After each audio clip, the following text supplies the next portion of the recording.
उत्तर प्रदेश के जनपद बुलंदशहर में 25-25 हजार के इनामी 5 गैंगस्टर गिरफ्तार।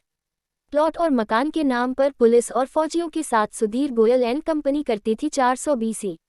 अब तक शहर के आसपास 11 अवैध कॉलोनियों को बेच चुका है गैंगस्टर गैंग। सैकड़ों की तादाद में फौजी और पुलिस वालों से 420 कर चुका है। सुधीर गोयल एंड कंपनी नई कॉलोनियों के शिव, शिवान, नीलकंठ, राधिका जैसे धार्मिक नाम रखता था। सुधीर गोयल एंड कंपनी 3,74,000 रुपये, फॉर्च्यूनर 13 मोबाइल, कपड़ों से भरे 17 बैग बरामद। बुलंदशहर पुलिस ने पीलीभीत से किया 5 गैंगस्टर्स को बरामद।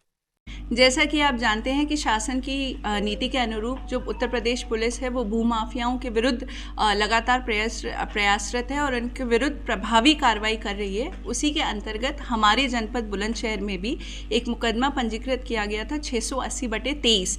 ये मुकदमा पंजीकृत जिस व्यक्ति के खिलाफ किया गया था उनका नाम है सुधीर गोयल और इस गैंग के वो गैंग लीडर हैं।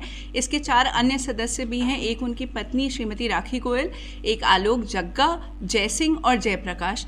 ये लोग भोले वाले लोगों को फंसाते थे। किसान जो होते थे उनसे इकरारनामा या मुख्तियारनामा करवा लेते थे और सेल परचेज के राइट्स ले लेते थे और उनके अकाउंट पे पूरी तरीके से अपना ही होल्ड रखते थे और बेचने के बाद जो पैसा है वो इन्हीं के पास रहता था। इसके अलावा ये अधिकतर अपने शिकार जो है फौजी और पुलिस के लोगों को बनाते थे, क्योंकि उनके घरों में सिर्फ महिलाएं बचती थी जो कि पैरवी नहीं कर पाती थी। उन्हें दिखाते कहीं और की ज़मीन थे और बेचते कहीं और की ज़मीन थे।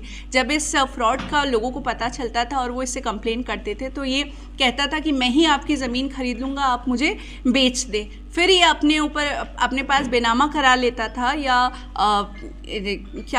पावर ऑफ अटॉर्नी करा लेता था और उसके बाद पैसे नहीं देता था और फिर वो उस ज़मीन को किसी और को बेचता था। तो ऐसे कई लोगों को इसने अपने फ्रॉड का शिकार बनाया। ऐसा हमारे संज्ञान में, विवेचना में अभी तक ये आया है कि करीबन 11 कॉलोनियाँ इनके द्वारा बुलंदशहर में काटी गई हैं और इनमें से कोई भी कॉलोनी किसी से भी अप्रूव नहीं है, ना BDA से ना जिला पंचायत से। हम लोगों को लगातार अभी भी प्रार्थना पत्र प्राप्त हो रहे हैं। अभी तक जो मेन मुख्य अभियुक्त है सुधीर गोयल, इनके खिलाफ 15 मुकदमे पंजीकृत है, जिसमें से एक 785/23 अंतर्गत धारा 306 जनपद हापुड़ से भी पंजीकृत है। इसके अलावा जितने अभियुक्त हैं राखी गोयल, आलोक कुमार, जय सिंह, जयप्रकाश, इन सभी के विरुद्ध भी पहले भी अभियोग पंजीकृत रहे हैं। अब इन सभी को हम लोगों ने कल पीलीभीत पुलिस के सहयोग से पीलीभीत से गिरफ्तार किया है और आज इन्हें हम न्यायिक अभिरक्षा में भेज रहे हैं।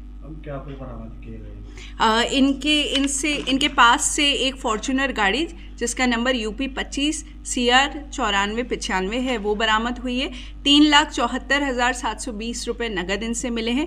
13 मोबाइल फ़ोन, 3 चार्जर एवं 17 कपड़ों से भरा हुआ बैग भी बरामद हुआ है। कुछ संभ्रांत लोग भी इसके सुधीर गोयल के टच में थे। जैसा कि आप जानते हैं कि इनके विरुद्ध कई अभियोग अभी भी पंजीकृत हुए हैं जिनमें विवेचना प्रचलित है। इनमें कुछ लोगों के नाम आए हैं, विवेचना जारी है और जो भी संलिप्तता जिस भी व्यक्ति की पाई जाएगी उसके विरुद्ध वैसी ही विधिक कार्रवाई की जाएगी। हाँ, इनके ऊपर जो सुधीर गोयल, आलोक कुमार, जय सिंह, जयप्रकाश, इन सभी पर 25-25 हज़ार का इनाम घोषित हुआ था और ये इनाम राशि जो पकड़ने वाली टीम है कोतवाली देहात और कोतवाली नगर की संयुक्त टीम ने काफ़ी इसमें मेहनत करी और इन सबको ये इनाम प्राप्त हो। संभ्रांत लोगों का नाम जी ये अभी ठीक नहीं होगा। जो भी विवेचना में मैं पुनः कहूँगी जिनका नाम प्रकाश में आएगा, जिनकी भी संलिप्तता इसके अंदर पाई जाएगी, इसको संरक्षण देने में, इसके काले धन को सफ़ेद में परिवर्तित करने में, जिस तरह की भी हम लोगों को जो सामने आएगा उन लोगों के खिलाफ उनकी संलिप्तता के आधार पर कार्रवाई की जाएगी। जैसा कि आप जानते हैं इस तरह के जो भूमाफिया होते हैं ये इन लोगों का एक पूरा नेटवर्क होता है जिसमें समाज के हर वर्ग के लोग संलिप्त होते हैं। तो मैं पुनः यही कहूँगी कि जितने भी लोगों की संलिप्तता आएगी उनके खिलाफ कार्रवाई की जाएगी।